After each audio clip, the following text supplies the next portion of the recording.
Monica, lumabas ka dyan! Monica, lumabas! Monica, Cleo! Ano ba? Lumabas kayo dyan! Monica!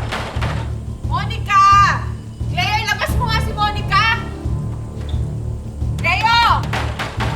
Ano ba? Hindi kami nitigil dito! Hindi kayo! Cleo, gagawin ilabas ko? si Monica!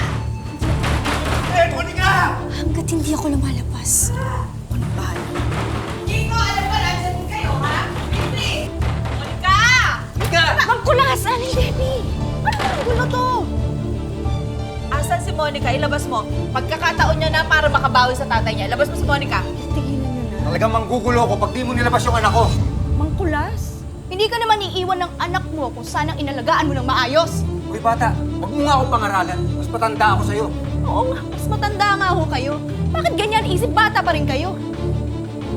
Ako kulas matagal na ako nagtitipid dito eh. Papatulan ko na to. Sige! Patulan mo ako! Ikaw, sige! Hoy! Huwag niyo saktan yung kaibigan ko! Leo, ako nang bahala dito. Ako yung nagpasok ng gulo na to sa bahay mo. Kaya ako din yung tatapos. Ano pa po bang kailangan niyo? Alam niyo ho, hindi ko na kayo matutulungan. Kasi ako mismo, hindi niyo naman pinapakinggan. Kala ko kung ano nangyari sa'yo eh. Okay ka lang ba? Pumunta ako dito dahil may magandang balita. May tumawag sa akin. Yung inaplay mo sa Macau.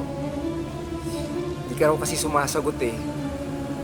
Anak, makakabalik ka na. May pinadala sila sa'yo. Dali, pakita mo sa cellphone. Anak, matutuwa ka kasi, alam mo ba, eto na yung pinakihintay natin. Mabubuo na ulit tayo bilang isang masayang pamilya. Eto, sabi ko, isend sa akin yung mga offer sa'yo para mapakita ko, ha? Dali, dali. Pakita mo.